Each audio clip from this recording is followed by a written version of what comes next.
विधासन सूचना में आपका स्वागत है। विधासन में बुधवार को अभिभाषक संघ का होली स्नेह मिलन समारोह आयोजित हुआ। स्नेह मिलन समारोह में पहुंचे सिविल न्यायाधीश एवं न्यायिक मजिस्ट्रेट मनमोहन चंदेल का अभिभाषक संघ के अधिवक्ताओं ने साफा और दुपट्टा पहनाकर अभिनंदन किया। समारोह की अध्यक्षता बार संघ अध्यक्ष ज्ञानाराम चौधरी ने की। इस दौरान आपणो रंगारंग फागोत्सव मंच के स्थानीय कलाकारों ने संघ की थाप पर फाग गीतों की एक से बढ़कर एक प्रस्तुतियां दी। फाग गीतों पर रसियों ने महरी के साथ नृत्य किया। इस दौरान सिविल न्यायाधीश ने उपस्थित लोगों को संबोधित भी किया। कार्यक्रम के दौरान एडवोकेट दीनदयाल प्रजापत, महेश छापोला, अरविंद चौधरी, साहिद सोलंकी, आमीन शेख, अमर सिंह राठौड़, गोवर्धन सिंह, रघुवीर बामू, गौतम सैनी, परमानंद बिजारनिया, गोविंद जाखड़, रजत पांडे, सजन चोटिया, रजत राज शर्मा, इरफान सोलंकी, वसीम कानूनिया, सलमान भुट्टा, मुकेश उपाध्याय, अमित जरवाल, देवेश आर सोनी, रणवीर सिंह, वही स्थानीय कलाकार सीताराम नाई, धनराज सेन, पल्ला राजपुरोहित, लिचू सेन, पार्षद बेगराज नाई सहित अनेक लोग मौजूद रहे। आप भी देखिए अभिभाषक संघ के होली स्नेह मिलन समारोह के दौरान क्या कुछ हुआ और बने रहिए विधासन सूचना के साथ।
देव रक्षा करे कि ब्रह्मा विष्णु में बोलो गजानंद भगवान की जय हो। पुरोहित जी से निवेदन स्वरूप होना तू बादल बन के बरसो तो हम गुलाल घोल देंगे आज हम। इसी के साथ गणपति भगवान को याद करते हुए मैं इस प्रोग्राम का आगाज करूंगा। हमारे बीच हमारे इस जलसे के मुख्य आकर्षक मुख्य अतिथि श्रीमान मनमोहन जी चंदेल साहब, सिविल जज के पद पर जो सुशोभित हैं,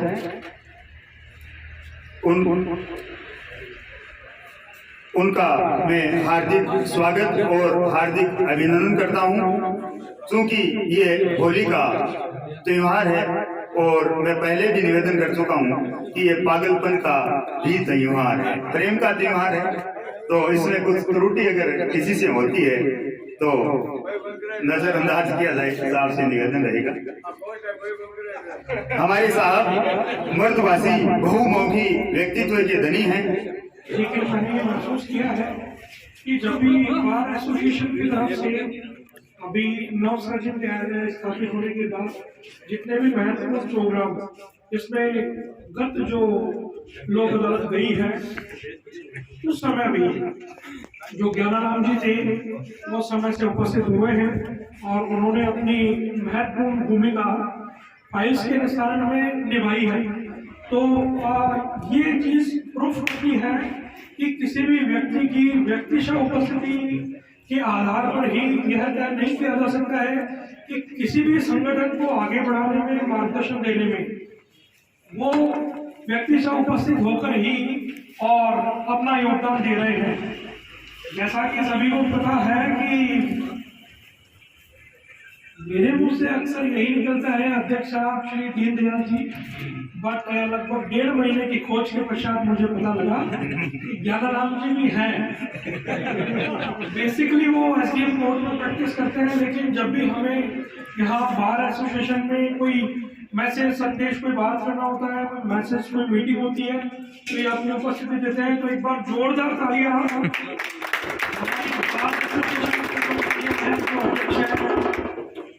और समस्त सीनियर एडवोकेट्स जो नीचे भी बैठे हैं, ऊपर भी हैं और आज सभी रंगारंग में लगे हुए हैं। जैसा कि अभी मेंटर जो थे श्री महेश कुमार छापुरा, उन्होंने बता ही दिया है सभी को। तो मिस्टर भामू से मैं अपेक्षा करूंगा कि मिस्टर भामू और मिस्टर अमर सिंह जी प्लीज आप लोग मंच पर आए, मंच की शोभा बढ़ाएं।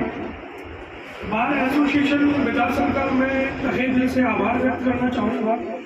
बार और बेंच के बीच में जो संबंध होते हैं उन संबंधों को प्रगाढ़ करने का अवसर बहुत कम मिलता है। होली का जो त्योहार है सभी जानते हैं क्यों मनाया जाता है। जैसा कि हिरण्यकश्यप एक राक्षस हुआ करते थे। यदि कोई मेरी बात से इत्तेफाक नहीं रखता हो तो प्लीज मुझे सुधारिएगा। उनकी शत्रुता थी भगवान विष्णु से और वो शत्रुता भी घोर थी। अब जो उनके पुत्र थे, क्या नाम था उनके पुत्र का? प्लीज आप लोग पार्टिसिपेट कीजिए। क्या नाम था? प्रहलाद। वो प्रहलाद जी भक्त थे। वो किसके भक्त थे? वो विष्णु भगवान के भक्त थे। अब उनके पिताजी को ये उनसे समस्या थी, उनसे प्रॉब्लम थी कि जब मैं विष्णु जी की उपासना नहीं करता हूँ तो आप क्यों करते हो? लेकिन कहते हैं कि जब लगन लागी तो ऐसी लागी कि फिर आगा और पीछा कुछ नहीं दिखता है। तो प्रहलाद जी जो थे वो केवल मग्न रहते थे विष्णु नाम में। होलिका जी कौन थी जो हम मना रहे हैं? तो होलिका जी के विषय में सभी जानते होंगे। ये राक्षसनी थी जो हिरण्यकश्यप की बहन थी। अब इनको एक वरदान मिला हुआ था। वो वरदान ये था कि इनके पास एक चादर थी। उस चादर को ओढ़ करके यदि वे आग में चली जाएंगी तो इनका शरीर जो है वो अग्नि से भस्म नहीं होगा। देखो, सच और आहार, झूठ और असत्य वहां भी मिल रहे हैं। तो प्रहलाद के जो पिताजी थे उन्होंने तय किया ये तो विष्णु नाम की रात को आलाप करता रहता है, तो क्यों ना इस समस्या का परमानेंट ही समाधान या इलाज, अधिवक्तागण का फेवरेट जो वर्ड है, इलाज कर दिया जाए। सो होलिका दहन की शुरुआत हुई और होली बनाई गई और हिरण्यकश्यप की जो बहन थी होलिका, उन्होंने प्रहलाद को अपनी गोद में लिया। होली में जाकर के वो बैठ गई और उसमें आग लगा दी गई, क्योंकि सभी का ये मानना था कि होलिका का तो दहन होगा नहीं, क्योंकि उसे तो जादुई चादर मिली हुई है। लेकिन देखिए क्या होता है कि प्रहलाद वहां भी एक ही नाम आलाप कर रहा था, विष्णु विष्णु विष्णु। एक बहुत तेज हवा का झोंका आया ऐसा कहते हैं और वो चादर उड़ गई और प्रहलाद बिल्कुल सुरक्षित रहे और होलिका जो थी उनका नाश हो गया। इसी उपलक्ष्य में हर वर्ष होली मनाई जाती है। जितने भी संगठन हैं वो सभी अपने अपने तरीके से होली का जो पर्व है उसको सेलिब्रेट करते हैं। एक विशेष चीज जो मैं कहना चाहूँगा कि हम राजस्थानी, हम राजस्थान के निवासी हैं। किसी भी देश की, समाज की, संस्कृति की जो पहचान होती है वो उनके पर्वोत्सव से होती है। तो जैसा कि प्रारंभ हो चुका है, होली के माध्यम से पर्वों की शुरुआत हो चुकी है और ये होली जो है बेसिकली जहाँ तक मैं समझ पाया हूँ, होली का जो अवसर है, होली का जो पर्व है, वह इसलिए मनाया जाता है ताकि हर एक व्यक्ति, चाहे वो किसी भी पद पर स्थापित हो या ना हो, चाहे वह अमीर हो या गरीब हो, किसी भी वर्ग का हो, किसी भी तबके का हो, गरीब हो, अमीर हो, उसके अंदर से किस चीज का खात्मा होना चाहिए?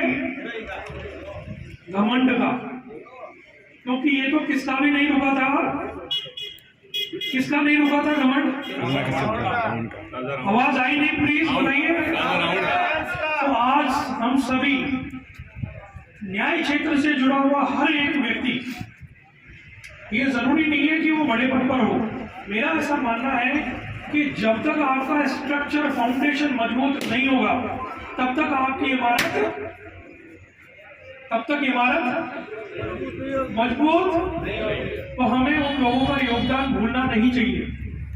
यहाँ आदरणीय हमारे जज साहब और उपस्थित सज्जनों, जैसा कि हम सब इकट्ठे हुए हैं इस होली के पर्व पर, तो हर जो हमारे बुजुर्गों ने जो हर त्योहार की रस्में तय की है, उसमें मनोवैज्ञानिक उसमें रहस्य छुपा हुआ होता है कि हर इंसान के मन में होता है कि वो खुलकर एक दिन अपनी इच्छा जो है उसको प्रदर्शित करे, लेकिन वो कई उस पर सामाजिक बंधन होते हैं जिसके कारण वो अपनी इच्छाओं को खुलकर व्यक्त नहीं कर सकता समाज के सामने। ये होली का पर्व एक ऐसा पर्व है जिसमें ये छूट देता है कि औरत जो है पुरुष के कपड़े पहन ले, पुरुष औरत के कपड़े पहन ले, तो भी उसको बुरा नहीं माना जाता।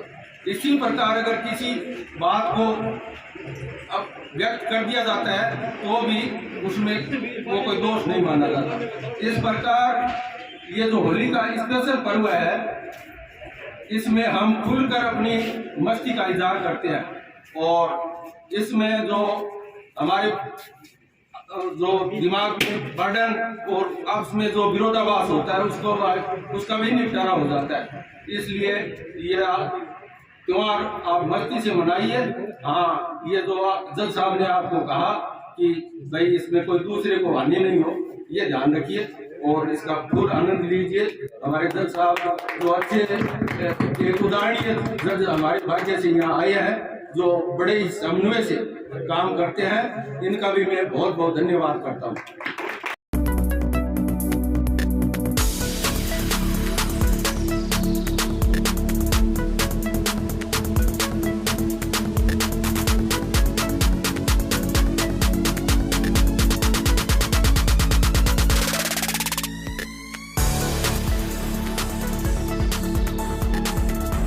ठंडी हवा का नया नाम मैंगो एयर कूलर, इंडिया का अपना कूलर।